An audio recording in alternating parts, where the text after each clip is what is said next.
Hey, Jack. Okay. Hi, everyone. I'm Cheryl Davila. Repeat, replay.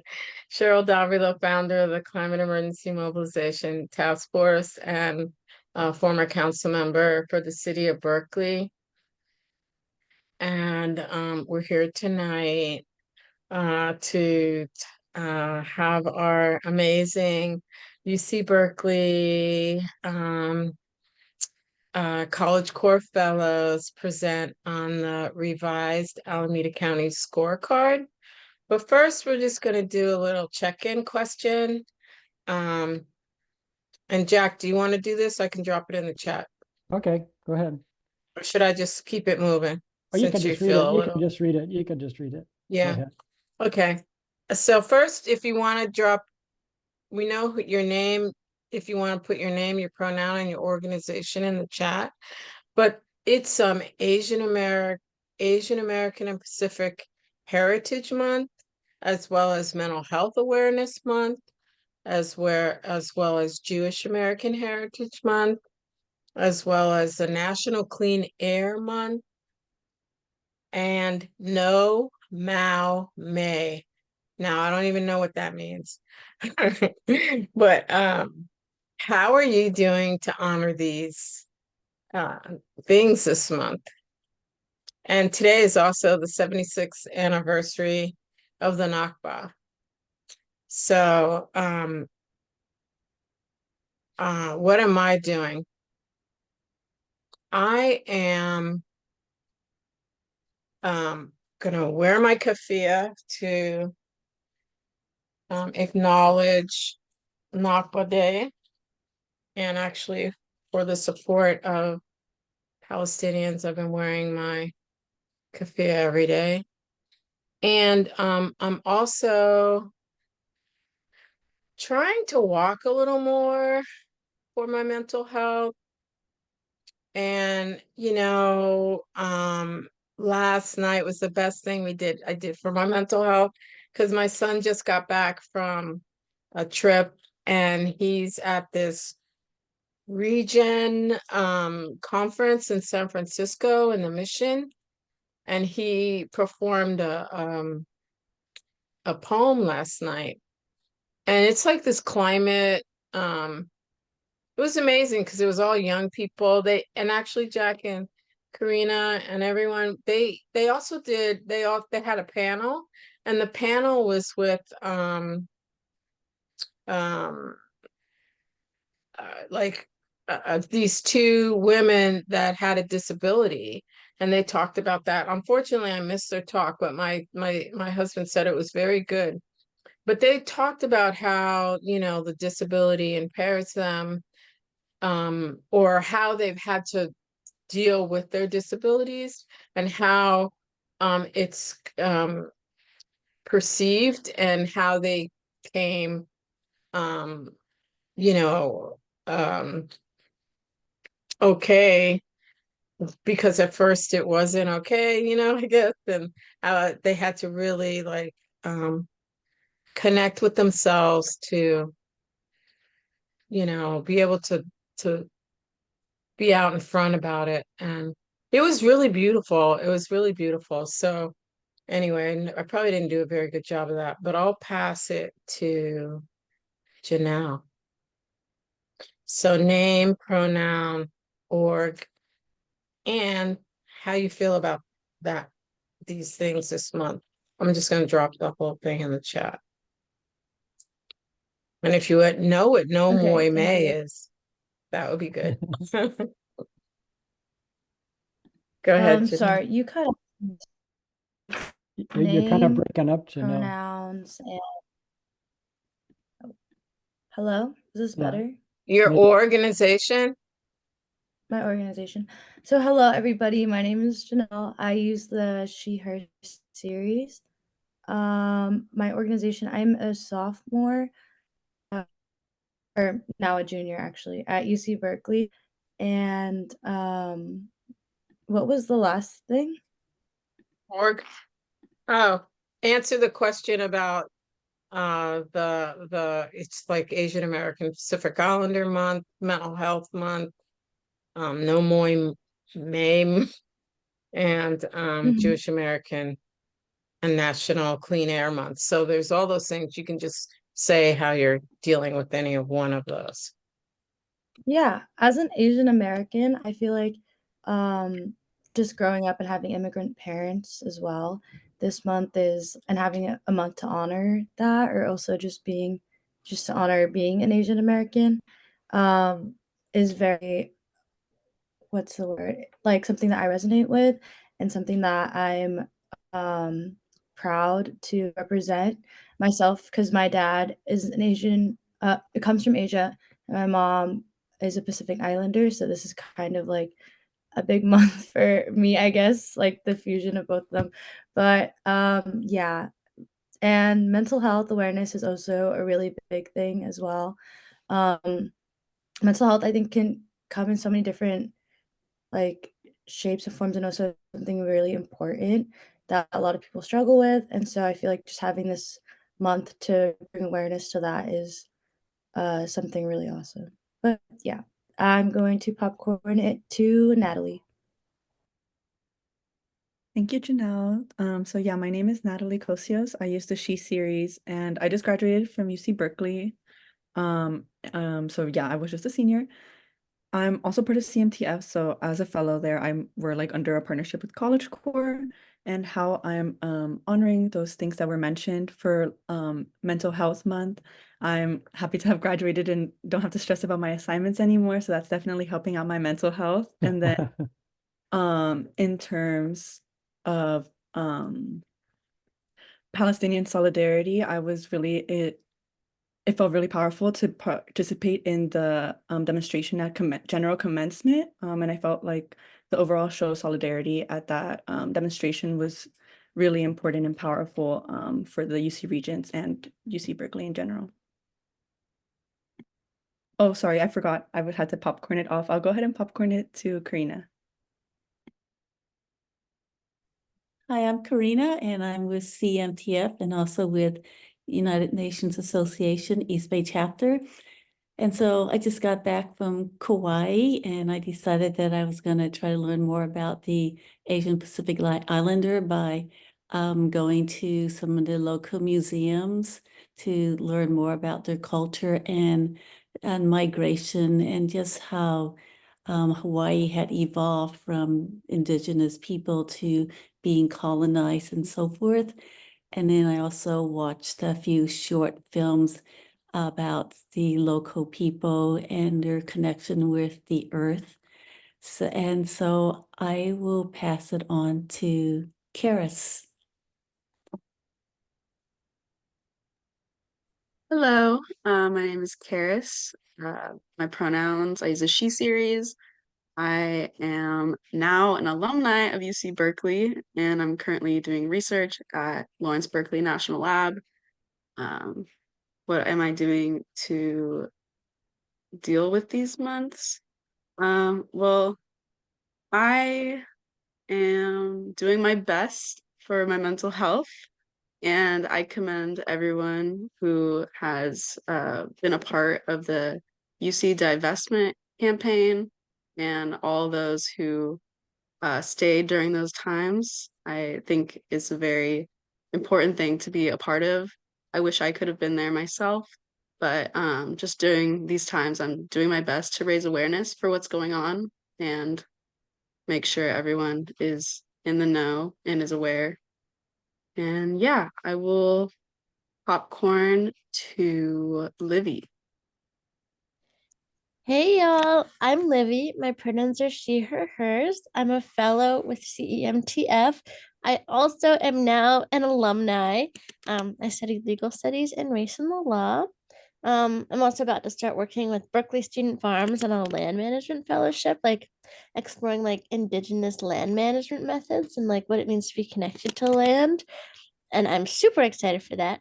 And what I'm doing for mental health, my family was just here for my graduation, and I'm so lucky that I got to see them, and being with them really made me happy. And then also, um, since today is the 76th anniversary of the Nakba, I've been also wearing my keffiyeh, and trying to spread awareness and participate in actions as much as we can to encourage our university to divest from the genocide. And let's see. Jürgen, have you gone yet? Hi, no, my name is Jürgen Steyer. My pronouns are he, him, and I'm not affiliated currently. I worked at UC Berkeley for a long time. And what can we do? I mean, I think it's always a good opportunity to, during these awareness months to get informed and talk to other people, to friends, neighbors, and so forth, to bring these topics up. So I think I can do that when I meet up with some friends in Southern California next week. So to have these conversations and to stay informed, learn more about it. And so a lot of them are from the Asian community, so they give me another, perspective on these issues. And let's see, who's Jack, maybe? Yeah, thank you, Jürgen. Thanks for hanging in there with us. We lost Nancy, I guess. I don't know who she is, but anyway, she is not on the call still, I don't think. So yeah, I go by Jack Fleck, he, him, and I work with CEMTF on the steering committee. I'm also part of 350 Bay Area. We have a big project going on about clean air and helping people that live in apartments get portable heat pumps and air filters so that they can actually take advantage of the clean electricity and get off of fossil fuels, as well as getting cleaner air for their apartments. I'm on my trip down to Southern California. I like to listen to Audible. We've been listening to the book called by Ilan Pappé called The Ethnic Cleansing of Palestine. And it's really incredible because if we stop listening to it and turn on Democracy Now!, it's like the exact same thing is happening in Gaza as was happened in the book, in talking about the way, the latest thing we were just listening to Haifa, and the way people were herded into a space that was supposed to be safe, and then they shot mortars into that space, and then it's just like a massacre. And it's exactly the same thing for my whole life. Like that's 75 years, 76 years it's been going on. So it's pretty incredible to hear to read the details, and I really recommend the book Ilan Pappé, The Ethnic Cleansing of Palestine. Anyway, I guess that's plenty.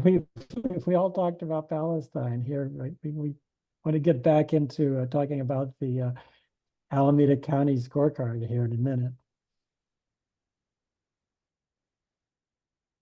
Yeah, thanks, Jack. I saw Ilan Sure. I Pappé don't know. when he was in Berkeley a while ago. So, but go ahead, let's get started with why we're here.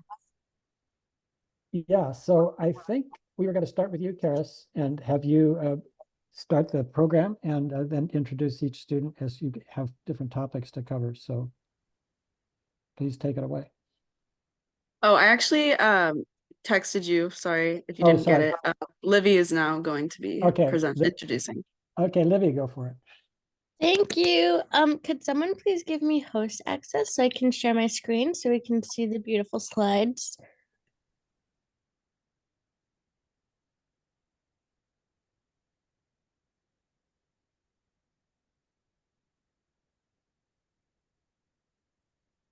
Yeah, you are now co-host. Beautiful. One moment.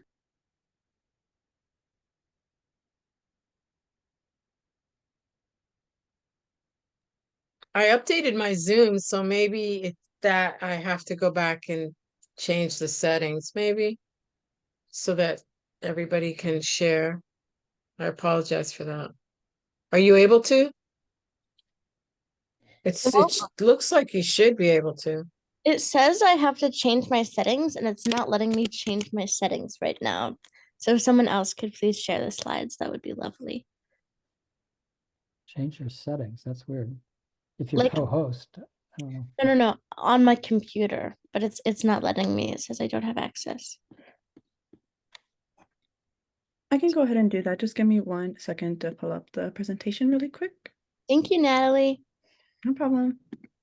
Just while they're doing that, Jürgen, just so you know, the students came on in last September, and they picked up where the students last year had done a scorecard for Alameda County, each of the cities in terms of their climate actions. And a lot of this, as the Climate Emergency Mobilization Task Force, are as an organization, what we try to do is address the question, okay, most of you cities have declared a climate emergency, so this is great. I mean, it's past, you're not denying that there is a climate crisis, but then what are you actually doing about it? And that's what the scorecard tries to get at, is what the cities are doing. So that will be a follow-up to last year's presentation, because they've introduced some new questions and met with a lot of the cities and come up with new scores. But I'll let the students go ahead and explain what they did. Thank Yeah. you. Very exciting. Thank you for that. So our scorecard, as Jack explained, is a continuation of the scorecard from last year, in recognition of the climate emergency, which Berkeley was the third city in the world to declare a climate emergency citywide under the leadership of Cheryl. And so our task is to measure the climate progress of every city in Alameda County in response to that climate emergency.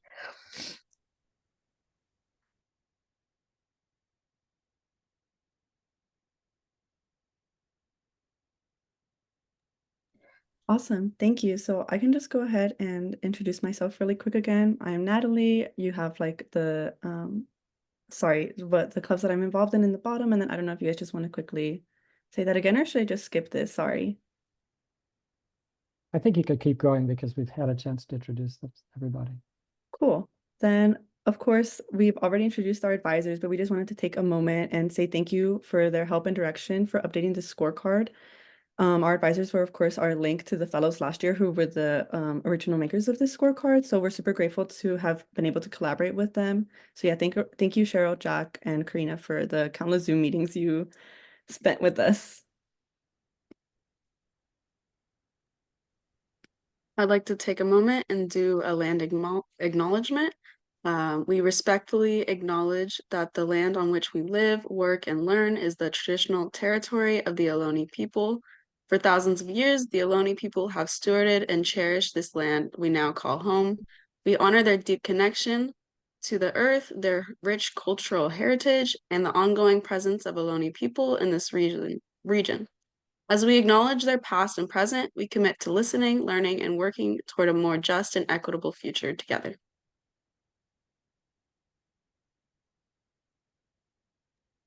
Thank you, Karis. So just a little bit about our partnership. What is College Core? CMTF teamed up with undergrad students at Berkeley through the College Core Fellowship Program under a food justice cohort, or environmental justice cohort, excuse me, to produce this in climate scorecard. The College Core Fellowship is a cohort of college students in a statewide partnership addressing societal challenges and helping to build a more equitable communities across California. The undergrad student fellows each served 450 hours during the 2023-2024 academic year to research, update, format, and design this climate scorecard under the guidance of our advisors. And this is, of course, the second cohort of students who have participated.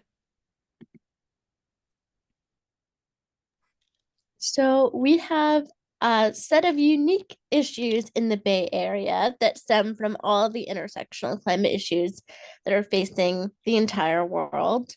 A lot of our climate issues come from the fact that we are an urban area. So we have quite a bit of air pollution that disproportionately impacts Black and Brown communities, especially in terms of really awful health impacts. And combined with general health care and accessibility that already exists for these communities, you can see how climate change is a really intersectional public health issue. But also in the Bay Area, on the bright side, it's not about air pollution. We also have one of the biggest and best public transportation systems oh my gosh, my fire alarm is going off. Oh, okay, it stopped. All right, moving on. But also we have one of the biggest and best public transportation systems in the country.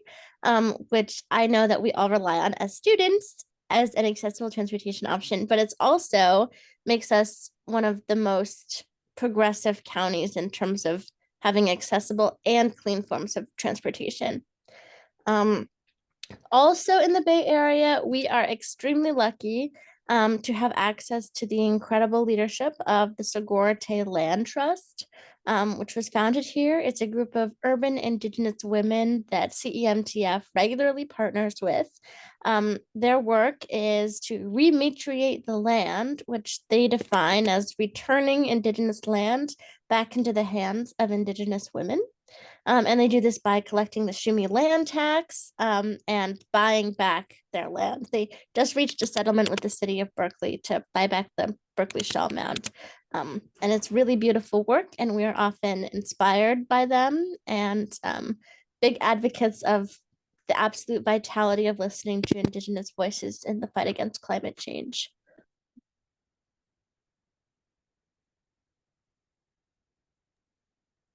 Yeah, so now going to a more macro lens of climate issues worldwide, and to echo what Livy said on a more general scale, climate change is a global issue that affects every part of our world, and it happens when greenhouse gases such as carbon dioxide trap heat in Earth's atmosphere and cause a gradual increase in global temperatures. It has caused significant disruptions to Earth's climate, and of course, has had disproportionate impacts across the world.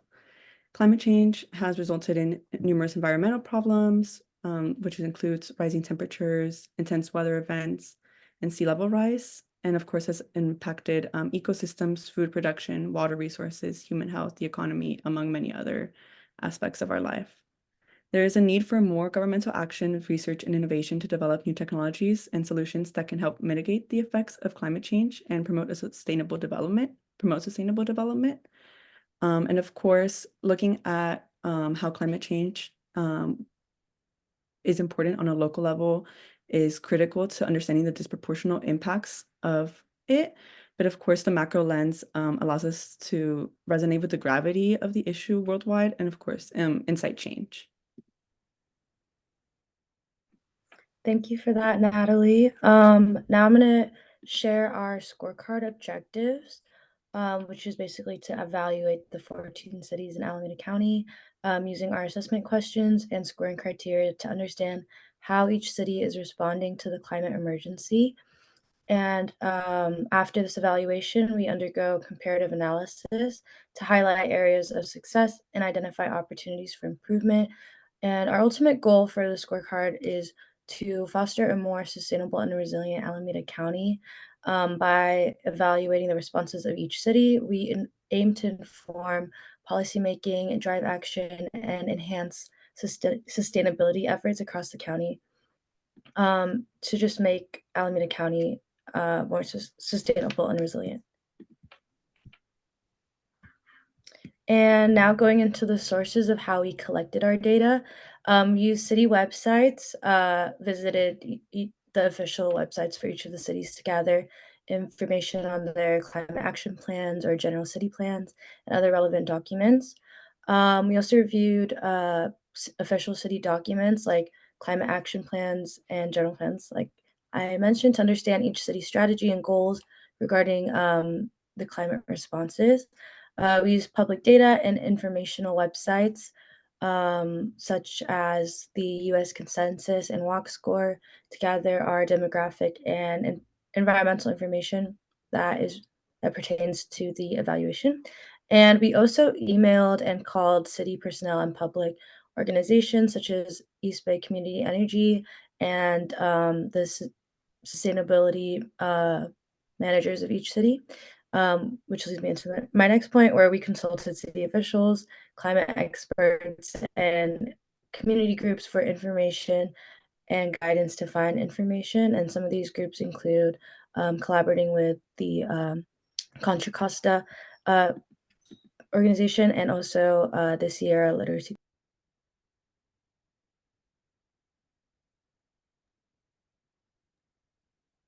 Just a disclaimer, this is a living document. The version of the scorecard you are seeing is complete as of May 5th, 2024. As cities are taking further climate actions, all scores should improve We apologize if we missed any actions that would improve a city's score, and the city logos are used for identification purposes only.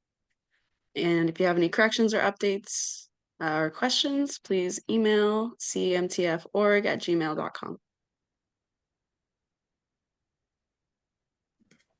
Thank you, Karis, for that disclaimer. And now I'm gonna explain how to read the scorecard that we've developed for evaluating the climate response for each city. So this example that I pulled up is Hayward, a city that I worked on. I chose Hayward just because they have a lot of visual colors. So that demonstrate like how the scorecard works. So this scorecard is broken down into 25 questions with 6 categories. We have our transit metrics and our overall score at the bottom with 3 grading criteria, 0 points, 2 points, and 4 points. And so no means that they got 0 points, indicating a weak performance of the city. In progress means they got 2 points, indicating a moderate performance. And yes, is 4 points, indicating a strong performance. And there's a 100-point max that each city can earn. And also, we have 2 types of questions here. So the yes or no questions are answered by yes, in progress, or no. And so generally, this means that a yes would mean that they're doing it, and in progress would mean that they're doing it somewhat, and a no means they're not doing it. And so this type of question is just more straightforward question and answer. And our other type of question is our ranking questions. And these are also answered with yes, in progress, or no, but there's another ranking system to determine what yes, in progress, or no means. For example, under the clean energy section, we have a question that is what percentage of people that are enrolled in 100% renewable AVA. And so took each city scoring range and scaled it to incorporate it into our own scoring system. For example, yes would be 68 to 100%, indicating strong performance. In progress would be 34 to 67%, indicating a moderate performance, and a no would be 0 to 33%, indicating a weak performance. And I know this is a lot of information, but if you'd like to learn more, Natalie is going to present our reference page, and that has a link to all of our scoring rubrics. Yeah, take it away. Thank you, Janelle. So yeah, to go over our reference page, you'll see that this is the page right off the scorecard. So you'll see that it's divided into the different categories that Janelle mentioned. And then each category has the question, and then next to it is how we scored it. So some of them, like how Janelle mentioned, have yes or no, indicating like 0 is no, and yes is 4. And then other questions say see individual city or see the reference sheet for individual scoring. So that will require users to navigate to this link right here at the bottom that I'm hovering over with my cursor. And that will lead you to a Google spreadsheet that has more information for each city and how we assign that score. So when navigating to that spreadsheet, you'll see that there's a tab for each city, and each city has like more or less a link for every question, or at least an answer for every question with some sort of explanation. And of course, like we've mentioned before, the questions have a variety like of answers based off of the research that we did, which was both using quantitative and qualitative methods. So that kind of made it a little bit difficult to universalize it, but fortunately, by dividing these questions into the categories and then assigning them the numerical value, it was clear how to score them. So yeah, you guys can go ahead and see that on the reference page at the bottom link.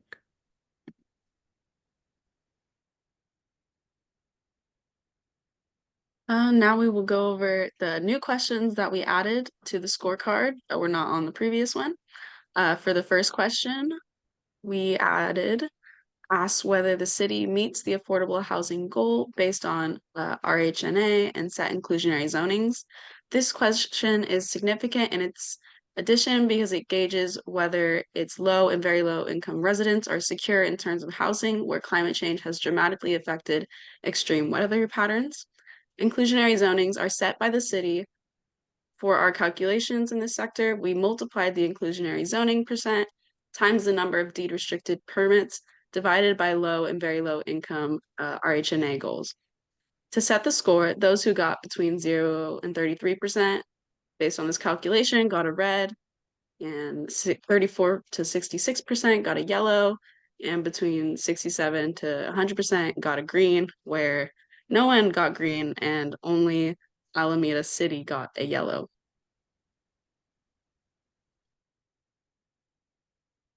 Thank you, Karis. And this is another one of our new questions. This is a yes, no, in progress question under city policy. And so the reason why we added this question to the scorecard is to highlight the importance of education and awareness. So a climate change curriculum can increase awareness and understanding of climate issues among students, are fostering a generation that is more informed and engaged in climate action.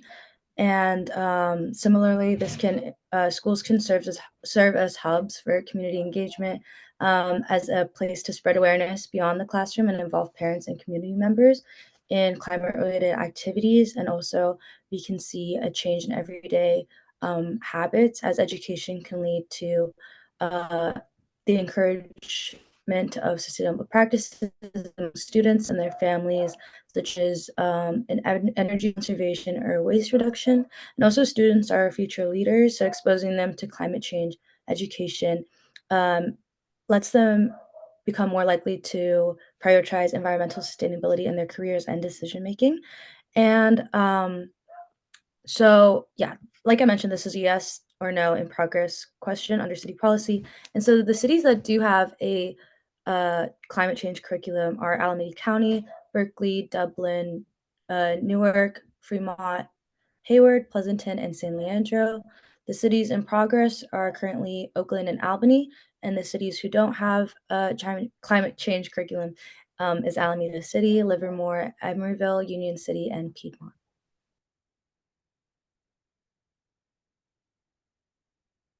Thank you, Janelle. So for our next new question, we have, has the city installed solar energy systems on municipal facilities? So of course, recognizing the importance of solar energy, recognizing the importance of resources like solar energy is critical due to its renewable nature.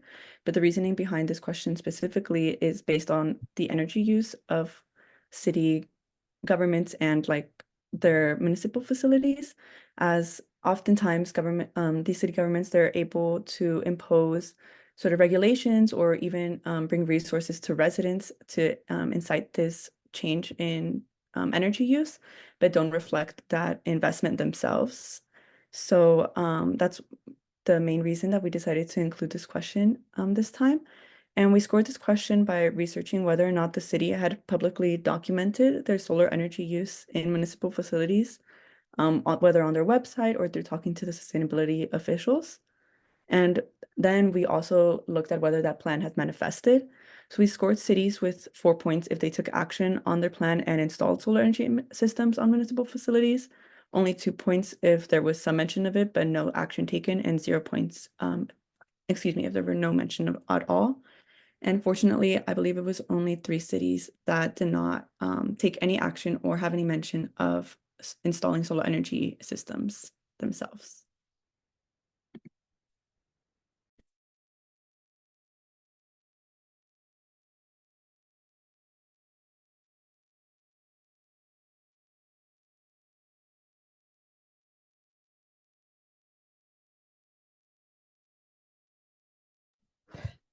We also decided to add a new question about whether cities had decided to purchase 100% renewable electricity for government operations.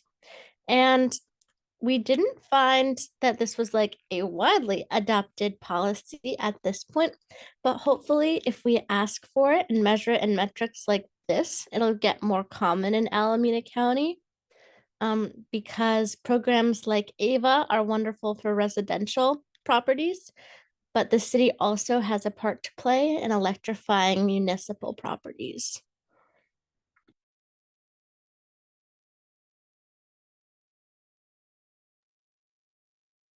All right, next I will go over the questions that were slightly adjusted. For the first question, the wording of the question was changed from, is the city part of EBCE or is the city enrolled in AVA? This was in order to account for the Public Power Agency's name change, which was, yeah, a very simple change. For the second one, the calculation and the wording was adjusted and changed to account for the fact that not everyone in each city has an electric vehicle. To make the scoring more fair, we changed it to number of public EV chargers per electric vehicle. From questions to metrics. For bikeability, walkability, and transit scores, we decided to change this metric rather than have it be a scored question to account for the fact that cities do not have much control over these factors. We wanted to make the scoring as fair as possible, and instead of scoring, we allow viewers to make their own judgments on each city's transportation system scores.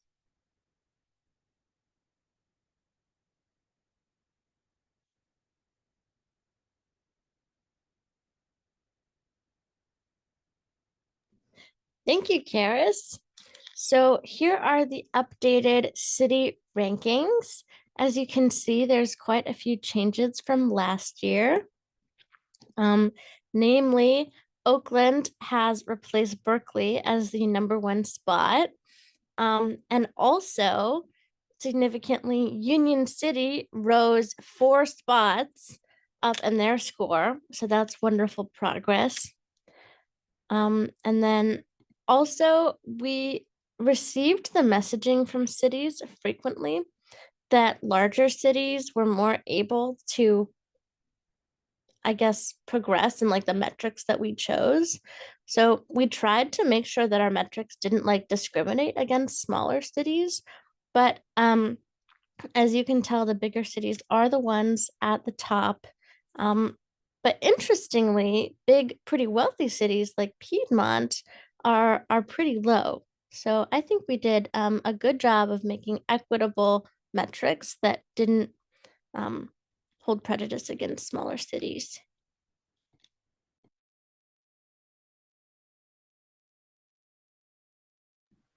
So these are questions that are from the last scorecard that we still have in our new scorecard.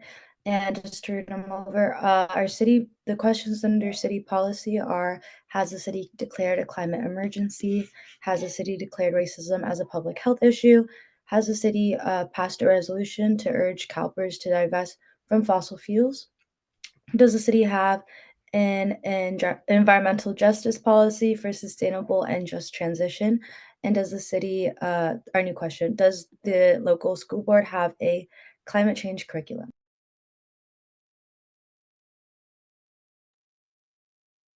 The next section on the scorecard refers to clean energy policies within each city. And the questions in this section are: how long does it take residents to get a solar permit? What percentage of people are enrolled in 100% renewable energy through AVA?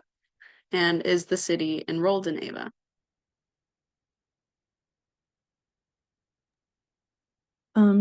The next category is building and clean energy, and the questions in this category are there any laws that prohibit building new buildings with natural gas? Are there any laws that require remodeling existing buildings without natural gas? Does the city provide education to explain how to transition to electrification? Has the city installed solar energy systems on municipal facilities, which is the new question that I mentioned? And then finally, has the city decided to purchase 100% renewable energy for government operations? Next section is city plan. These questions are: has the city updated and reported on their climate action plan implementation? Does the general plan recognize the climate emergency and promote climate solutions in the plan, including alignment with its climate action plan? Has the city published greenhouse gas inventory? Has the city offered to plant more trees for residents for free? And lastly, does the city meet the affordable housing goal based on RHNA values and set inclusionary zoning?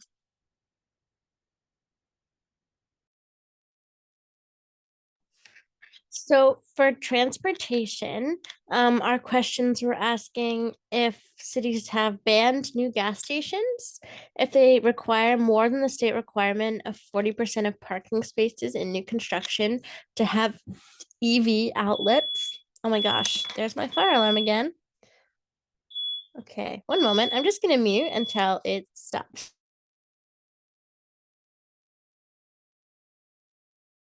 We couldn't hear it, actually. Oh, great. Also, it has stopped. So, woohoo. All right. So, sorry. The new questions are oh my gosh, there it goes again. But you can't hear it? Okay, cool. Um, so have the cities banned new gas stations? Do they require more than the state requirement of 40% of parking spaces in new construction to have EV outlets? And do they require EV charging stations in existing public and commercial parking lots? What is the number of public EV chargers/charging stations per vehicle? Remember, we did change that from per capita. And does the city have a plan to electrify their fleet? So like the city grouping of vehicles that they own. So we also, a reflection about transportation is we struggle to find a way to measure, oh, the fire alarm stopped. That's good. We struggle to find a way to measure public transportation and how robust those networks were. Just because there's not like a standard of that yet. And so we relied on walkability.com's busability, bikeability, and walkability scores. But hopefully for the next scorecard, one of our goals will be to have a more specialized metric to measure the public transportation infrastructure in cities.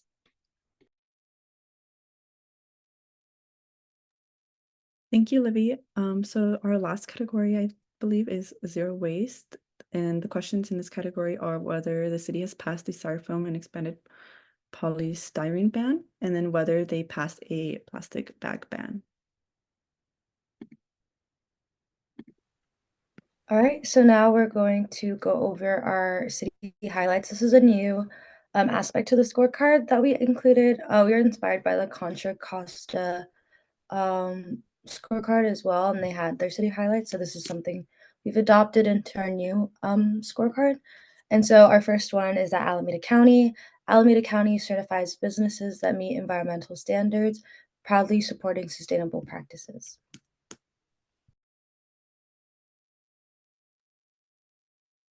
For Alameda City, Alameda created Alameda Municipal, or AMP, I forget what it stands for, my apologies, but AMP in 1887, where it now generates 100% clean energy for the entire city. They are true trendsetters.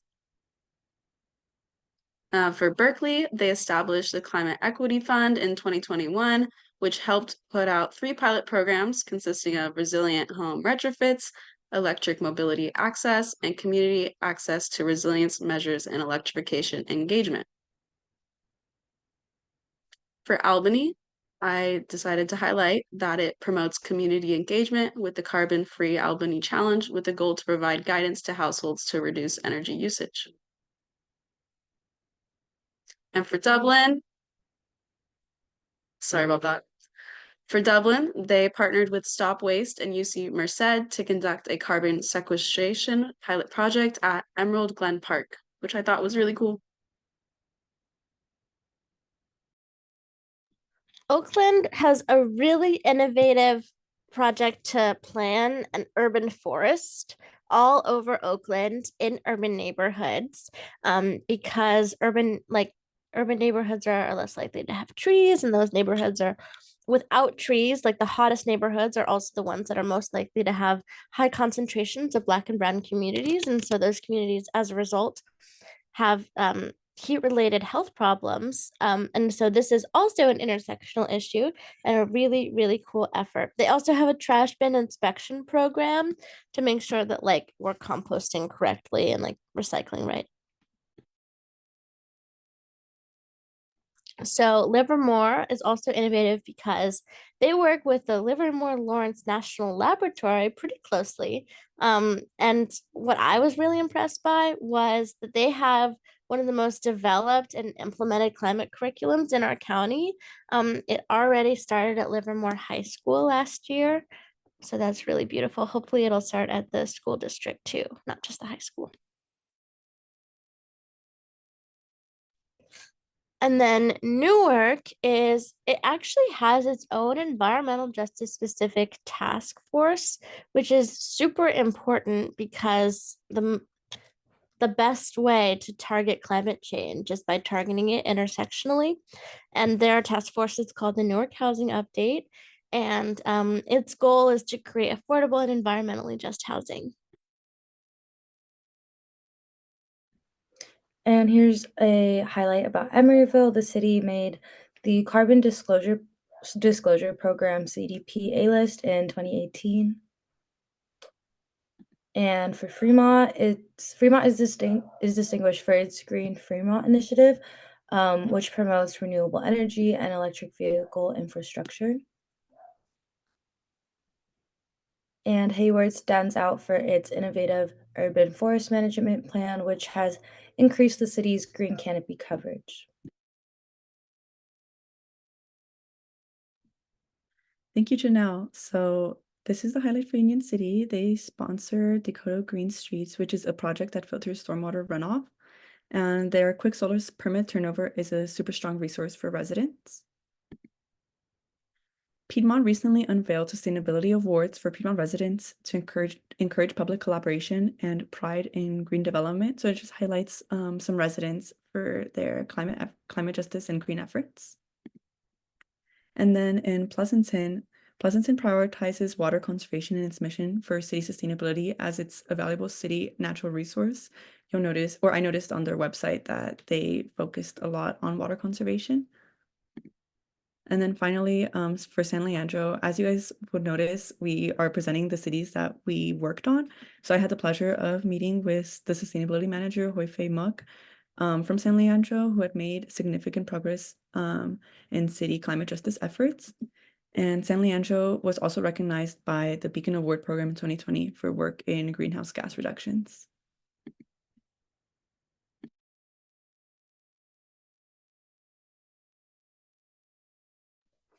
Thank you all so much for coming. I am so grateful that we got to share all of our work with you. And I hope that you have a sense that Alameda County is really one of the most proactive counties in the country when it comes to climate, especially because of the leadership of innovators like Cheryl, who made Berkeley one of the first cities to declare a climate emergency. And also just our general legacy of proactively targeting social emergencies. In addition to our eager declaration of a climate emergency, our public transportation grid also sets us apart because it's so detailed and accessible. And again, the Indigenous leadership we have access to in the Bay is absolutely an incredible, priceless resource that we're really lucky to have. That is also one of the reasons why Alameda County is relatively very climate proactive. Another thing that we hope you have a sense of is that this is a living document, meaning that we add new questions every year and we update the existing questions to honor the climate progress of cities and the changing climate needs of our community.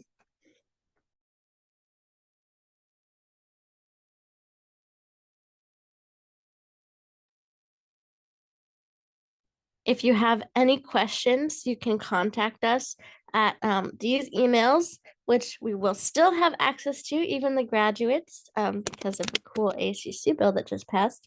And also if you have like corrections or comments about the scorecard, because we would love your collaboration. And we hope you enjoyed this presentation. Thank you. Well, let's give the students a big round of applause. That was a very excellent presentation. All of you really worked as a team. I was very impressed. So let's open it for questions. I have a couple, but please go ahead and let me know if anybody else, Tom or Jürgen, Constance, or anybody that has a question. I don't have a question. I just want to make a comment, which is like, I'm just so proud of y'all because this was a very good presentation. And I know it took a lot of work to get that done, and I appreciate all that work because this was a couple days ago. This wasn't what we were seeing, and now this is excellent. And I really appreciate that y'all took the time. And the way that you presented, like, was really great too. And it really just showed how like hard you worked and how much time you put into it. So I really appreciate that. And I also want to announce that we have 2 new steering committee members, Natalie and Livy, but Janelle and Karis, you're also welcome. But yeah, we have 2 new members. So that's exciting. And I look forward to our meeting next month with you guys in it. But I'm wondering, Tom or Constance or Jurgen, do you have any questions for these amazing students? Okay, this is Constance. Can you hear me? Yes, go ahead. I'm just so excited to see young people doing such good work. I've been in this field for more than 50 years, and it's just so wonderful seeing what progress these young people are making and what a good job they do. And my question is it possible to get a copy of their written report? Yes, it is. We're gonna make some tweaks to make sure everything's peachy keen before we release it to the public. But yes, it will be sent out with this recording. Yeah, could you, Too. are you on the Email list, Yeah. Constance? I don't know if well, maybe you are because you're here, but maybe, I mean, I don't know how you got here, but If you're on the list, everybody will get it. But if you're not on that list, please put your email in the chat just to make sure. Yeah. Okay, well, I'm assuming I must be on the list because that's how I got the notification of the meeting, I think. Yeah, so then you should Okay, receive a great. copy of the report as soon as we, like Cheryl said, there's a few little tweaks to finish it up. Hopefully within the Well, next I week. think this is the wave of the future, and I'm so excited to see them doing so much good work. Well, thank you so much. Thank you, Tom? Constance. Tom or Jurgen? Great to see you, Tom. How are you? I'm sorry I couldn't get my camera to work until now. I don't know what was going on, but I could hear everything you said, and I could see your slides. They're really good. And I'm glad Oakland is doing well on your scorecard, overall scorecard. It's a lot of work, and it's important. We have to put pressure on the city governments. We have to make things progress. As you know, the climate is not getting better. So let's keep fighting. Thank you for organizing the fight and making detailed goals for the cities, because that's the only way they're going to move. Thank you, guys. Jurgen, did you have any comments you wanted to share? Sorry. Yeah, so I'm quite impressed as well. Thank you very much. This is great to see that and the progress over time, maybe. And to make that public, so it might spurn competition between the different cities. So I mean, there's always, everyone wants to be on top, and if that becomes more public, this might actually be very helpful. What I wonder is, so some of the cities, I think they publish they publish their progress on their climate action plans, and I wonder if was it possible to get a hold of that information? Like how far are they with respect to their goals, becoming net zero at, I don't know what it is, 2040 or so? And I know Berkeley, I try to find this information. It's not always easy to get this, or it's not updated very often and so forth. So I mean, that would be kind of interesting. How much progress has there been done in decarbonizing the city? But yeah, thanks. It was great presentation and great work. I think that's a great idea, Cheryl and everybody. We should take that to heart in terms of having each city's actual inventory reported. I mean, we had a question on about whether they have an inventory, but what progress are they making? I'm afraid the progress is not going to be what we would hope, but it's always good to know specifically what's going on. So that would be great data to have.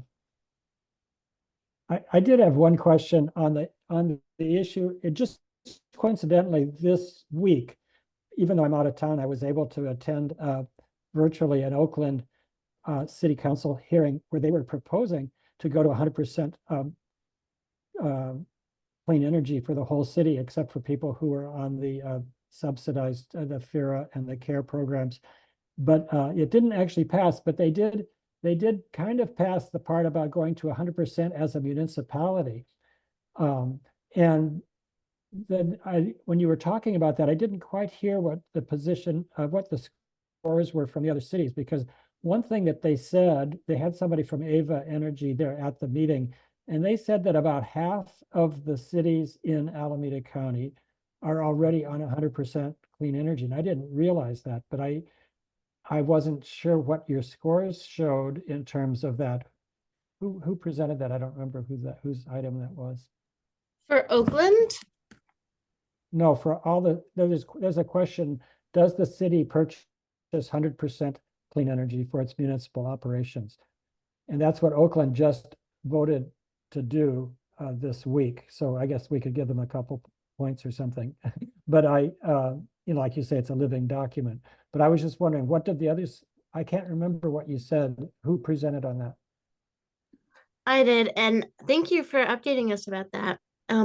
We found that most cities hadn't electrified municipal buildings, but we will update Oakland's score. Thank you. Well, but what Ava said is that half of them had. So that's why I was wondering if our score is accurate. I think Livy's misunderstanding the question, because I know Berkeley went 100% for municipal renewable for buildings, and it's not that they electrified the building. It's just that the city buildings have gone to 100% renewable.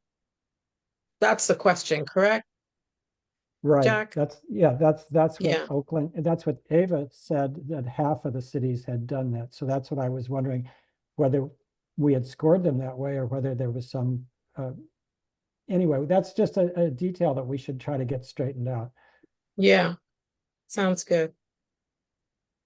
Wow. So, how about the students? Do you want to tell us how you feel about how you did this project? Like, because you weren't really, some of you were climate people, but some of you weren't. How do you feel now is I guess my question. I feel so grateful that I got to learn more about the intersectionality of climate change. It was really life-changing, especially with our panels, because the best way to target climate change is by targeting it intersectionally. And so that was just a really helpful addition to my climate education. I grew up in Colorado with like a bunch of non-intersectional environmentalists who made a lot slower progress than the Bay Area, because they practiced environmentalism in a way that was, we need environmentalism to make the mountains stay pretty. But in the Bay Area, I'm really appreciative that our environmentalism recognizes that this is about survival. Mm-hmm. Nice. Anybody else? Well, I mostly focus on like environmental justice in my studies and like, I don't know, more the sciencey part. It was cool to be like a part of the policy part and like look into that sector. And I think it was great for me just to like see that side and see that it's not just like ecological restoration and like working on the land, but also like within city governments and city officials. That was what I thought. Yeah, similar to Karis, I'm also in more of the science aspect. I'm studying like bio and marine science. And so learning about city policy was something that I really enjoyed as my time as a fellow with the CEMTF. I learned a lot about like the different city council positions, and also I didn't even know that we had city council meetings. And so learning about that was also something that was very interesting for me, and making public comments and everything. Because I grew up here in SoCal, and I don't really like growing up, never really had much of like environmental policy knowledge. And so I'm really thankful to Cheryl and Jack for this opportunity and just this education that I got from being a fellow with y'all. Yeah, I think for me, it was definitely a huge learning experience. I'm grateful to have had this opportunity because I feel like, well, I'm a political science major and I minored in public policy, so I definitely was super into that aspect of things in terms of researching and doing outreach and stuff like that. But in terms of like understanding more of the science behind it, and as well as like the different ways that the climate crisis manifests, I think was super important for me. Coming from like the Inland Empire in Southern California, where in a city where that's like disproportionately affected by gas emissions, I only really knew one side of the story for climate change, and being able to like put different parts of the story together helped me more deeply understand and resonate with this project. So I am really grateful for that opportunity. Yeah, and then the students, you all might not realize that the students we have the Climate Emergency Mobilization Task Force virtual summit series, and the students participated in that by introducing the speakers. So they were all there and they all heard all the 5 series for 5 times 3 is 18 hours of education. So yeah, that was amazing, and they did an excellent job at that as well. So we're really grateful, and we're so happy that 2 of them are joining the steering committee. And we're still working on the 5th virtual summit series, but we know the first one will be climate and biodiversity. And we are so fortunate to have 2 of our students participating in that as presenters. Karis and Janelle will be presenting for climate and biodiversity. So do you want to say a little bit about what you'll be talking about then? Just like a snippet to perk Yeah, them up. yeah. I will be presenting on the microbial communities within the sediments of coastal estuaries in California, more specifically the Aliso Creek estuary, which is close to me since I have lived right next to, it's in Laguna Beach, so I've lived right next to Laguna Beach pretty much my entire life. And yeah, just looking at what environmental variables affect the diversity and richness of microbial communities. And yeah, so hopefully you will all be there to see what I have to say. And I will be presenting on the purple or the Pacific purple, sorry, the Pacific purple sea urchins, and how they respond to, or how climate change and warming waters responds or affects their reproductive cycle. But yeah, that's what I'll be presenting on in the upcoming summit. And that summit will be July 19th, I believe it is. It's the 3rd Friday Okay, in so the July, present, 9 a.m. Go ahead, Jack. yeah, I was just going to say, I don't know that we have any other agenda items tonight, but that was a No, we great don't. presentation. I really enjoyed it. And oh, we are talking about doing a press conference to hopefully get some publicity for the work that the students did.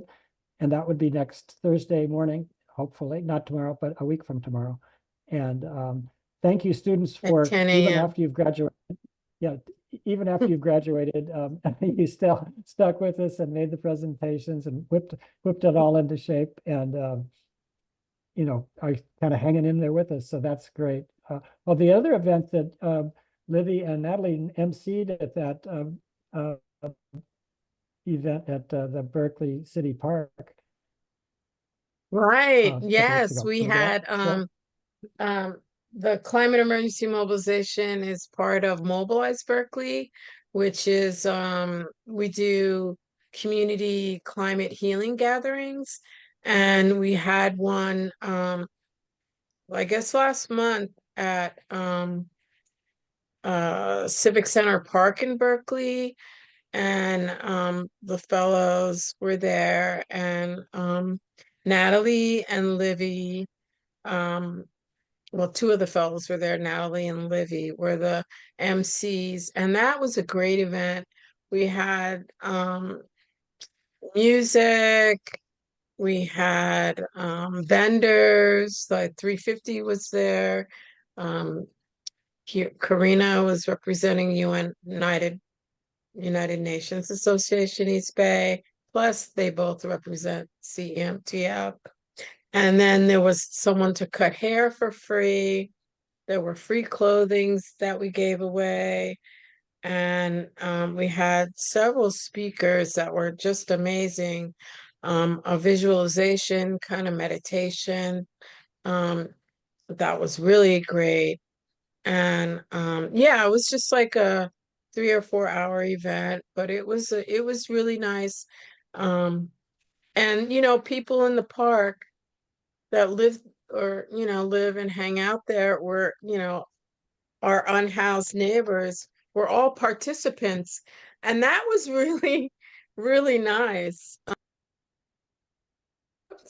Sorry, that was really really nice to have our unhoused community participate in the event, and to hear this woman that you might not listen to at, but like when the woman was singing, a student did a cappella songs, like 3 songs, and they were so beautiful. And this one woman that was hanging out in the park that day, unhoused person, older person, she was singing and she had such a beautiful voice. It was just really nice because it really felt like we created healing in the park that day for the community. And the farmers market was going on, so we had stragglers in and out. It was really nice. So yeah, and our students participated in that. And yeah, so well, I want to thank everyone again for joining us. We just got another person join. I'm not sure who that is. It's a phone number. Welcome. Sorry you missed the presentation, but maybe you can join us next Thursday, 10 a.m. We're having a press conference to announce the revised Alameda County scorecard. And we'll send out an announcement with it'll be a Zoom meeting as well. So with the link very soon. So thank you, everyone. Thank you, students. You're amazing. Oh, if I could just, if I could grab one, am I still, one An announcement? Yeah, announcement. So Sure. there's an event this Friday that I'm working on, and Cheryl's going to be there. So it's the 5th annual Climate Justice Award sponsored by 350 Bay Area. And I just put a link to register in the chat. So we're honoring some really great people. Barbara Lee is one. She's going to be represented by a staff person, but that's still, she's had a great run of her career here. Miriam from Fossil Free California, and then Sabrina Jacobs. Cheryl's going to introduce Sabrina. I was on Sabrina. Cheryl and I have both been on Sabrina's show on KPFA. I do highly recommend if you can listen to it on Friday mornings, A Rude Awakening. So we're going to honor Sabrina. We're honoring the Kai activists called Rich City Rays. I don't know if you've been to one of these demonstrations where the Kai activists show up, and they have a lot of banners and colorful activity. And then we're honoring a group in San Mateo County called El Concilio that we work with on our clean air project.